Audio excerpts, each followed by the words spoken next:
Малце ми е жал за вас. Не затоа што повтор пат ќе проповедам, него затоа што немате друга црква, да имате друг проповедник, кој што може би подобро до мене зборува, па да избегате од овде, него да го слушате, наместо мене. Така да сте осудени од една страна, мене да ме слушате и затоа велам, жал ми е, али еве, се надевам дека навистина и ова попладне, намира и се веќе стемнило, може би надвори врни, не знам. Сакам да заедно размислуваме за уште еден текст од Новиот Завет, али како што кажав по наш добар обичај, ќе се помолиме пред да преминеме на самата Божја реч. Татко наш драги, ти благодариме што еве и ова попладне можеме во мир, во слобода, да ги уживаме благодатите на Твојата присутност, на Твојата милост и љубов и добрина и долготрпеливост, да можеме, Господе, да се храбриме и да се снажиме и Твојата реч да имаме во своји раце, али дозволи да Твојата реч ја имаме и во нашите срца. Онака како што и нашите браќа во Кина и во другите земји каде што се прогонувани, каде што ја немаат оваа слобода која што ние имаме, за да може да ја имаат речта во своји раце, да се радуваат на неа, него ја учат напамет, помогни ни нам да се учиме од нивните примери дека живата Библија е најдобра Библија која може да посведочи за Твојата љубов и добрина. Затоа те молам да и ова попладне, кога сакаме да размислуваме за оние кои што ќе го гледаат Твоето лице, да сакаме и ние да бидеме во тоа големо мноштво кои што ќе го гледаат Твоето лице. За Духот Твој Свети што ќе не води во ово проучавање и што ќе се користи со мене како орудие во своји раце, ние Ти благодариме во Христово име. Амин. Текстот кој што сакам заедно со вас да го читам на почеток се наоѓа во Откровение, во 22 глава и читам од 1 до 5 стих. Откровение, 22 глава, од 1 до 5 стих. И ми покажа чиста река со вода на животот, бистра како кристал, која истекуваше од престолот на Бога и на јагнето. Сред главната улица и од двете страни на реката, дрвото на животот, што раѓа плодови 12 пати. Давајќи плод секој месец, а лисите на дрвото служеа за исцелување на народите. И нема веќе да има никакво проклетство. Престолот на Бога и на јагнето ќе биде во градот. Неговите слуги ќе му служат и ќе го гледаат лицето негово, а името негово ќе им биде на челата нивни. И ноќ нема да има таму. И не ќе има потреба од светило, ниту од сончева светлина, бидејќи Господ Бог ќе ги осветлува и ќе царува во вечни векови. Како што сестра Надица зборуваше за искуствата, ја би се послужил со едно искуство на Јан Довард, кој што во тоа време, дамната 1940 година, имал 19 години. И кон крајот на војната се наоѓал на Пацифик, на бродот кој пловел кон Окинава. Знаете што се случува? Борба, крајот на Втората светска војна. Колку повеќе вели се приближувавме кон зоната на воените операции, луѓето беа се посериозни. Се почесто на палубата се собираа групи луѓе и разговараа за домот на своите сакани. Еден ден, за време на тревогата, се качив на горното легло, кој инаку му припаѓаше на мојот пријател.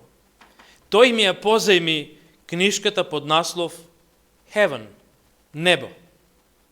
Тоа беше прв примерок, вели, на адвентистичка литература што ја имав дотогаш во своите раце. Додека одекнуваа над нашите глави експлозии на топовски гранати, а бродот маневрираше ту десно, ту лево, јас читав за прекрасното место што го приготвува Бог за оние кои го сакаат. Меѓутоа, вели овој човек, Оно што најмногу mi привлече внимание беше една реченица. А таа реченица ја прочитавме, тоа е стихот во 22 глава, 4 стих, кој гласи: и ќе го гледаат неговото лице. Вели, пораснав верувајќи дека небото е некакво нестварно место каде што луѓето во вид на духови летаат околу облаците и свират на небесните харфи. Може би вие така некој сте го тоа замислувале. Искрено, гледајќи ги цртаните филмови, и јас така небото го замислував, иако не мислев дека е тоа нешто реално и дека е тоа стварно место. За мене небото никогаш не беше стварно место. За мене небото, вели, уште повеќе, никогаш порано не ми дошла на ум мислата дека спасените ќе го гледаат Бога лице в лице. Радоста што ја предизвикува оваа мисла кај мене, вели овој човек, ја чувствувам и ден денеска. Дали сме размислувале кои луѓе се тие што ќе го гледаат Бога лице в лице? Ние знаеме дека постојат две групи на луѓе, нели? За жал, едната група на луѓе се оние кои што нема да го гледаат Бога лице в лице и каде што апостол Јован во Откровение во 6 глава, во 16 и 17 стих, ќе ги каже следниве зборови. Јован, 6 глава, значи Откровение, 6 глава, 16 и 17 стих, ќе велат: велејќи им на планините и на карпите, паднете врз нас и скријте не од лицето на оној кој седи на престолот и од гневот на јагнето. Зашто дојде големиот ден на неговиот гнев и кој може да обстане? Тоа е едната групација на луѓе кои ќе жалат, и не само што ќе жалат, него ќе посакуваат да не бидат во близина на Божјето лице. Али таквите не ја сметаат за радост, ниту за среќа можноста да го видат Божето прославено лице. Нивната совест ќе ги натера да ги изговараат овие зборови кои што сега ги читавме од Откровение во 6 глава. Меѓутоа, има една друга група која на вистина ќе се радува на Исусовото доаѓање и на можноста дека наскоро ќе го гледаат Бога лице в лице, нели? Знаете и за тој текст кој пророкот Исаија во 25 глава, во 9 стих, ќе ги каже следните зборови. Исаија, 25 глава, 9 стих, вели вака: и ќе речат во тој ден: еве, тој е нашиот Бог, на него се надевавме, и тој не спаси. Тој е Господ, него го чекавме да се радуваме и веселиме за спасението од него. Тоа е она друга група која што ќе се подготвува и која што едва и ќе чека да премине од овој свет во оној подобар свет кој што Бог го ветил. Таа друга група, всушност, нема ни да ја кријат својата радост. Во еден семинар, на еден коледж, направена една анкета и во таа христијанска средна школа се поставени следни две прашања. Дали би сакал Исус да живее во вашиот интернат, во собата преку вашата соба, али можда и друга опција да живее заедно со вас во вашата соба? И знаете што одговориле овие студенти, овие средношколци? 25% од нив кажале дека не би сакале да Исус живее во интернатот заедно со нив. Следното прашање кое што им било поставено е кратко прашање. Зошто? Што мислите? Која била причината или која би била причината и денес кога може би некој би ви го поставил истото ова прашање? Дали би сакале да Исус живее преку патот на вашиот стан, преку патот на вашата куќа, или да живее преку патот на вашата соба, во вашиот стан и во вашата куќа? Кој одговор би го вие дале? Nažalost, odgovorite na ovije srednjoškolci se razočaruvački. Veli, literatura što ne prilega. Dvosmisleni šegi. To je причината zašto ne bi sakale da Isus bide prekupаtot od našата soba ili da bide vo našата soba. Некои ноти кои што ги имаат, некои песни, пијалок, цигари, дрога. Замислете го сето тоа. Затоа не би сакал Исус да биде во нашата близина. И некој ќе рече, тоа е жалосно, но е вистинито. Нели? А истата оваа драма ќе се повтори и при самото второ Христово доаѓање на нашава планета. Исус ни ветил среќа. Блажени се оние кои имаат чисто срце, зашто ќе го видат Бога. Нели? Елена Вајт во Мисли од гората на благословот ќе ги каже следните зборови. Исусовите зборови, блажени се оние кои имаат чисто срце, имаат длабоко значење. Тие не ја подразбираат само чистотата во онаа смисла во која ја сваќа светот, туку вистинитоста во скриените намери и побуди на душата. Слобода од горделивоста и од задоволувањето на самиот себе. Од понизноста и несебичноста и сличноста на дете. Тоа е она што ќе ги осликува луѓето во последно време. Оние кои што ќе бидат блажени, кои што ќе ги имаат чистото срце, кои што ќе посакуваат да го гледаат Божјето лице.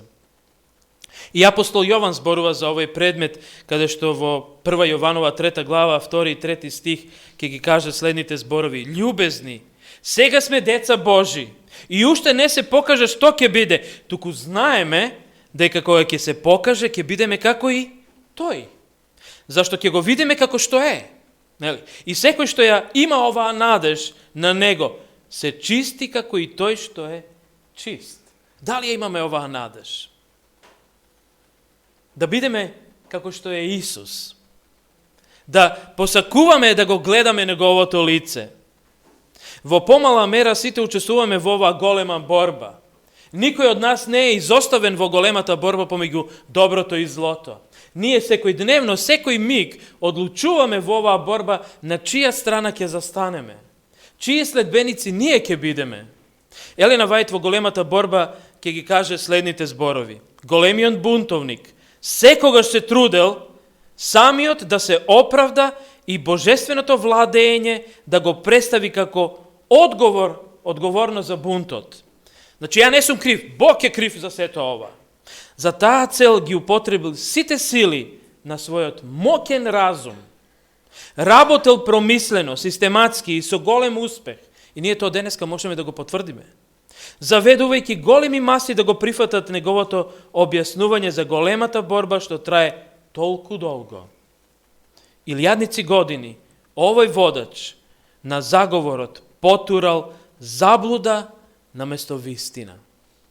И колку денеска луѓе живеат во заблуда. Колку е тешко да им помогнете да ја откријат вистината, да им ја покажете вистината, да им ја кажете вистината на оние кои што се во заблуда. Верувам дека секој од нас на некој начин ја открил верзијата на овој наш непријател. На себичноста која што е на прво место и во која секогаш другиот се обвинува за злото. Може би и ние самите сме го тоа правеле. Едно мало дете, 9-годишно момче, истирило млеко на масата. И неговата баба веднаш го корила поради немарноста. Нели? И момчето известно време седело, гледајќи во истореното млеко, и знаете што после одговорила? Другите се виновни што сум јас лош. Дали ние може би се однесуваме некојаш како ова дете? Дека секогаш некој друг е виновен за она што ние го правиме, за нашите постапки. Секогаш наоѓаме некој изговор, он е крив. На што ве ова асоцира? На Едемската градина, нели? Гледате дека ништо ново под сонцево нема. Адаме, каде си? Ева ми даде да јадам. Она е крива. Ева вели, не Боже, не сум ја крива. Змијата е крива. Среќа што змијата не можела да прозбори на Бога и да му каже, па Боже, ти си крив што и мене ме направи. Нели? И ние, нажалост, истите грешки ги правиме денеска. И ние на некој начин постапуваме како што Адам и Ева постапувале. Секогаш некој друг е крив за нашите лоши работи кои што ги правиме. На побожните луѓе во своето време, кои пред себе гледале само правила, Исус им ги кажал следните зборови. Вистината ќе ве избави. Дали тоа важи за нас денес? Дали вистината и нас ќе не избави? Вистината што ја нуди Исус не ослободува од нас самите, од нашите погрешни гледишта и од нашето тесно градо гледање на гревот и на правдата. Вистина дека нема да бидеме слободни се додека во нас живее себичноста. И ако сме себични, нема да можеме да го видиме лицето Божие. Целото искуство на христијанското живење зависи од нашата спремност да ја прифатиме слободата што ја нуди Бог во нашиот Спасител. На нашето телесно срце што го сака гревот, Божиот пат му изгледа тежок. На прв поглед, невозможно е да се ослободиме од себе, да го жртвуваме она нашето јас. А да ја имаме секогаш на ум и оваа вистина. Благодарение на волјата, гревот ја задржува својата власт над нас, вели Елена Вајт. Тоа го нарекуваме предавање на волјата, а тој поим ги предизвикува сите можни приговори и чувства. Кога треба нешто да предадеме. Не знам дали вие сте, верувам дека секој од вас го имал тоа искуство. Кога нешто треба да дадеш, а твое, а мило ти е и драго ти е, како се чувствуваш? Кога треба да се одвоиш од него? Дали ти тешко паѓа? Пргав сум, брз сум на зборување, спор на слушање, брз на реагирање, а спор на некои други работи.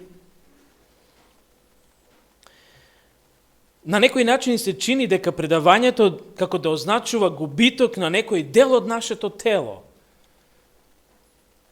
Како да некој ни ја сечи раката. Кога нешто од нас мораме да го тргнеме, а знаеме дека не спречува да дојдеме во Божето царство.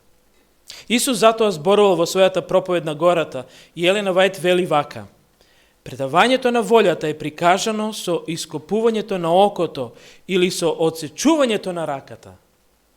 Често ни се чини дека покорувањето на волјата на Бога представува согласност низ животот да одиме осакатени. Така не изгледа сето тоа. Затоа што губиме дел од нас, мислиме дека готово, ние сме осакатени и тоа ќе се види. Али не сваќаме дека со губитокот на тоа нешто што Бог ни укажува дека не е добро, што не кочи да влеземе во Неговото царство, е добро за нас. Затоа што е подобро? Како да изгледаме во очите на луѓето или како изгледаме во очите на Бога? Нели? Тоа е побитна работа. Но Христос вели дека е подобро нашето јас да биде осакатено и рането, ако тоа значи дека можеме да влеземе во животот. Оно што го сметаме за пропаст, представува за врата за најголема корист, ќе го каже Елена Вајт. И што е жалосно, мнозина ова го губат од вид. Тие не се откажуваат од ништо вредно, туку само од извалканото срце со грев и од робувањето на своето јас. Во мисли од Горана Благослов вели вака: Бог не одредил да биде уништена нашата волја, зашто само со нејзина помош можеме да останеме она што тој очекува од нас. Значи, Бог не одредил да биде уништена нашата волја, зашто само со нејзината помош можеме да станеме она што тој очекува од нас. Каде ја користиме нашата волја? Нашата волја треба да му се покори нему, за повторно да ја примиме назад, очистена и избелена. Така поврзана со наклоноста, со божеството, што тој преку нас може да ги излее реките на својата љубов и сила. Зар не е ова корисно за секој христијанин? Оно што денеска го гледаме и интересно да човештвото често сака да има спасител кој го сака гревот, кој му мафта со рака на престапот, кој ги одобрува неговите лоши патишта и кој е готов да прости или да го пушти да го продолжи бунтот свој. Заром ова не ме потсеќа на сите овие суперхерои кои што денеска ги имаме? Можете да сетите на некој? Супермен, Спайдермен, Бетмен, Айронмен и се некој мен. Химен. Гледайте, некој кој што е спасител, али од човек. А ние веќе го имаме. Исуса Христа. А светот го измислува за себе, за да би можел да се улка уште повише во гревот. И тоа ѓаволот го прави. Ги сервира тие работи, луѓето се фаќаат за нив и еве го спасителот. Тука е, пред нас, со нас. Али тоа е само на филм, а не во реалност. А во реалноста е у суштина Господ Исус Христос. Во своите мисли луѓето созаваат Бог како што сакаат тие, лажен Христос кој одговара на нивните желби. И еве ги имињата кои што ги спомнав. Тоа била основната причина што евреите го отфрлиле Исуса Христа. Тоа е срцевината на вавилонската филозофија, која што и ден денеска живее и е присутна. Оние што ќе го гледаат Бога лице в лице и што ќе се радуваат на неговата слава, ќе бидат луѓе кои овде покажале спремност да доживеат преобразување. Дали сме спремни да доживееме преобразување? Дали сакаме преобразување? Може би е поправилно прашање. Бог го нуди, али дали ние сакаме, дали сме спремни да се откажеме, дали сме спремни да бидеме осакатени, за да можеме да влеземе во Божјето царство? Тоа ќе бидат луѓе кои наполно, интелектуално и духовно ја прифатиле вистината за Божјата милост, за Божиот милостив карактер. Според Светото писмо, таквите се запечатени на своите чела, седиштото на разумот и во волјата очистени, издигнати и одвоени за вечноста. Дали сакате да го гледате Бога лице в лице? Тоа е ваш избор. Со сила никој не може да ве натера. Вие одлучувате за тоа. Моја желба и молитва е да еден ден сите заедно, ali не само ние, него и оние што не се со нас денеска тука, оние кои што можеби се уште не го запознале Бога, да и тие бидат во тоа големо мноштво, кои ќе го гледат Бога лице в лице, онака како што јас денес вас ве гледам, вие мене, а така еден ден ќе го гледаме и нашиот Бог. Нека Бог во тоа ни помогне. Амин.